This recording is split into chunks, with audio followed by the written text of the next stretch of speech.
Hello everyone, welcome to Y exam B. स्वागत है आप सभी का एग्जाम बी के इस प्लेटफॉर्म में to make your preparation 50% faster. मेरा नाम है कैलाश तिवारी। दोस्तों, एग्रीकल्चर स्टूडेंट्स के लिए और खासकर हम कह सकते हैं जितने भी पोस्ट ग्रेजुएट्स हैं उनके लिए, और वो उन स्टूडेंट्स के लिए जो कि पीएचडी कर रहे हैं या पीएचडी कर चुके हैं, और एग्रीकल्चर में जो हम कह सकते हैं रिसर्च साइड में जो सबसे बड़ी पोस्ट होती है, सबसे हाईएस्ट प्रेस्टिजियस जॉब जो है एआरएस की, उसका नोटिफिकेशन भी आ चुका है।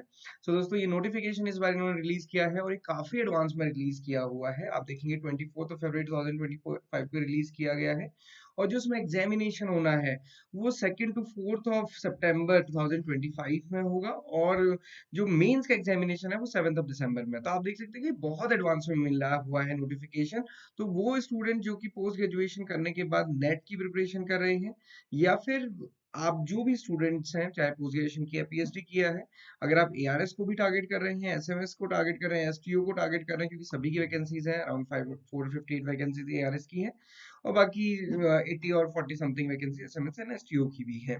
तो यहाँ पे जो भी स्टूडेंट्स को टारगेट कर रहे हैं उनके लिए दोस्तों टाइम बहुत है। मतलब एक ऐसा टाइम है कि अगर आप आज भी शुरू करेंगे प्रिपरेशन करने की तो डेफिनेटली आप क्लियर कर सकते हैं। रोज के लिए टारगेट रखिएगा अपना, खासकर नेट स्टूडेंट्स के लिए मैं बोलूँ, जिनको भी नेट क्लियर करना है आईसीआर नेट के लिए, तो रोज अपने लिए कुछ ना कुछ टारगेट रखिए। एक टॉपिक भी रखेंगे क्योंकि सिलेबस सारा कुछ ऑलरेडी दिया हुआ है। रोज सिलेबस का एक टॉपिक भी पढ़ेंगे, हो सकता है कभी बहुत छोटा हो कभी बहुत बड़ा हो, तो आपके लिए आप उस दिन तक कंप्लीट कर पाएंगे। ओके, डिस्कस करेंगे बहुत क्विकली। मैं तीनों पोस्ट के बारे में बताऊंगा, मैं आपको एआरएस के बारे में बताऊंगा, नेट के बारे में भी, और एसएमएस और एसटीओ के बारे में भी। ओके, तो ये कंबाइंड नोटिफिकेशन है। ऑनलाइन एप्लीकेशन स्टार्ट होगा अभी लगभग 2 महीने बाद, 22 अप्रैल से। तो अभी कोई टेंशन नहीं लेनी है। लास्ट डेट रहने वाली है 21 मई। जो computer based examination for net, prelims of ARS and SMS STO, ये सब होंगे 2 to 4 सितंबर 2025 में। कंबाइंड जो एग्जामिनेशन होगा मेंस के लिए वो 7 दिसंबर को होगा। लास्ट टाइम तक काफी ज्यादा रेंज रहती थी, इस बार 2-3 दिन में ही दिया है। देखते हैं डेट जब आएंगी तो पता चलेगा, अदरवाइज यहाँ 2 to 4 तो दी हुई है। कहने का मतलब क्या, सितंबर में होगा, ये सबसे अच्छी चीज पता चल गई है। आगे बढ़ते हैं दोस्तों, ये सपना बना लीजिए क्योंकि लेवल 10 की जॉब है। अगर जो भी स्टूडेंट्स एआरएस एसएमएस एसटीओ को प्रिपेयर कर रहे हैं, है ना, 57,700, तो ये जो ग्रॉस सैलरी 1 लाख प्लस होती है। एप्लीकेशन फीस की बात करें, अगर आप सिर्फ नेट के लिए प्रिपेयर कर रहे हैं तो 1000 रुपीज। अगर आप सिर्फ एआरएस या फिर एसएमएस एसटीओ आपका नेट हो चुका है तो सिर्फ 1000 रुपीज, और अगर आप दोनों के लिए कर रहे हैं तो ये 2000 रुपीज है। ओके, तो जिनकी अच्छी प्रिपरेशन है वो दोनों के लिए फिल कर सकते हैं, बाकी आप अपना ऑब्जेक्टिव देख सकते हैं। देन सबसे पहले हम नेट की बात करेंगे। नेट के लिए अगर आप देखेंगे, इसमें मिनिमम एज 21 है, मैक्सिमम एज लिमिट कुछ है नहीं। बाकी आप देखेंगे ये इससे फायदा क्या होता है, ये eligibility for the position of lecturer assistant professor in SAUs और एग्रीकल्चर यूनिवर्सिटीज के लिए रहता है। ओके, रूल्स वगैरह सारे कुछ दिए हुए हैं। सिलेबस इंडिविजुअल सब्जेक्ट का दिया है क्योंकि हर एक सिलेबस के लिए डिफरेंट होता है। ओके, एज मैंने आपको बताई दी है। एजुकेशनल क्वालिफिकेशन, इसके लिए कई सारे डाउट हो सकते हैं। दोस्तों, आपकी जो भी डिग्री है, पोस्ट ग्रेजुएट डिग्री है कंसर्न डिसिप्लिन में, वो 30 सितंबर 2025 से पहले आपके पास होनी चाहिए। मतलब आपका थीसिस, सबमिशन और वाइवा इस डेट से पहले होना चाहिए, तभी आपको डिग्री मिलेगी, अदरवाइज डिग्री नहीं मिलती है। ओके, तो ये आप ध्यान रखना कि इस डेट से पहले हो जाए, तो आप अपना जितना भी रिसर्च वर्क है अकॉर्डिंगली प्लान कर सकते हैं। और ये ऐसे रखिएगा ताकि 30 सितंबर से पहले ये सारी चीजें हो जाए और आपको जो प्रोविजनल डिग्री है वो मिल जाए। ओके, इसके लिए एग्जामिनेशन फीस तो हमने देख ही चुके हैं।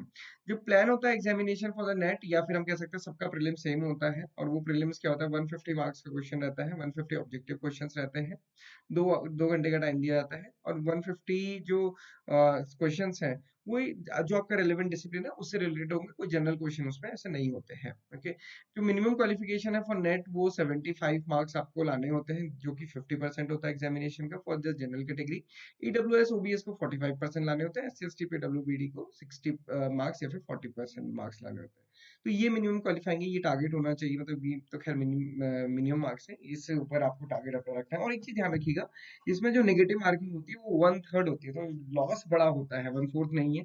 तो ये भी आपको ध्यान रखना है। ओके, आप जिस भी डिसिप्लिन के लिए करेंगे उसमें आपका मास्टर डिग्री होना चाहिए। ओके, ये है। अगर आप एग्रीकल्चर बायोटेक्नोलॉजी के लिए अप्लाई करना चाहते हैं तो आप देख सकते हैं कि ये एलिजिबल क्वालिफिकेशंस हैं।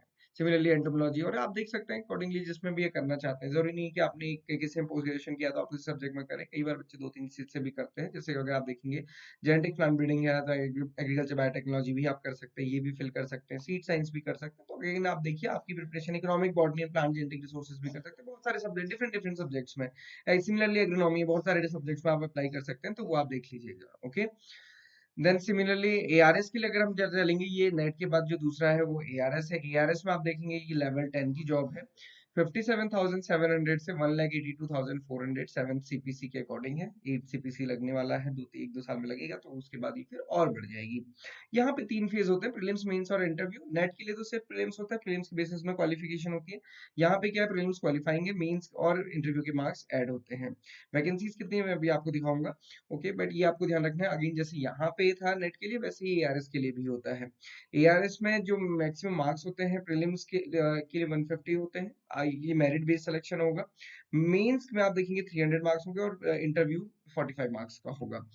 वैकेंसीज आप देख सकते हैं, तो इसलिए आपको हमेशा ध्यान रखना है दोस्तों, पोस्ट ग्रेजुएशन उसमें कीजिए जहाँ सब कर रहे हैं वो नहीं, बल्कि ऐसा सब्जेक्ट देखिए जिसमें अगर आप एआरएस रिसर्च करना चाहते हैं और वो सब सब्जेक्ट भी है ना, तो भी बहुत हेल्पफुल होता है। जरूरी नहीं कि जेनेटिक्स में प्लांट ब्रीडिंग पसंद है तो बस वही करेंगे, क्योंकि जेनेटिक्स में प्लांट ब्रीडिंग में आप देखिए कंपटीशन भी बहुत होता है।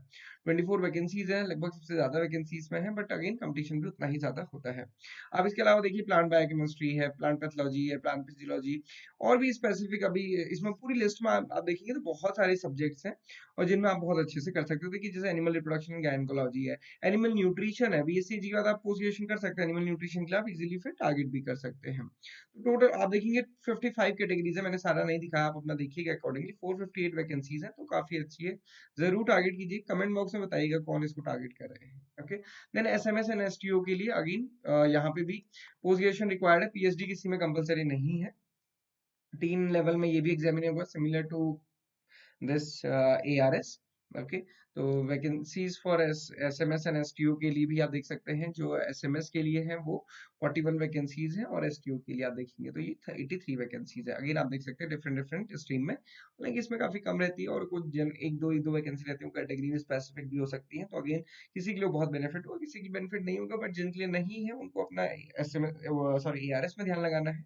और बाकी नेट तो आप सभी करिए, जितने भी बच्चे पीजी के लिए अप्लाई करते हैं नेट आपको जरूर करना चाहिए, क्योंकि उससे आपको आगे बहुत बेनिफिट होते हैं। Okay, so this is all for this notification, all the very best. PhD यहाँ पे कहीं पे भी कंपलसरी नहीं है, अच्छी अपॉर्चुनिटी। कोई भी डाउट, कोई क्वेश्चन है, आप मुझे कमेंट बॉक्स में पूछ सकते हैं। This is all for today, thank you for watching this video and have a great day ahead.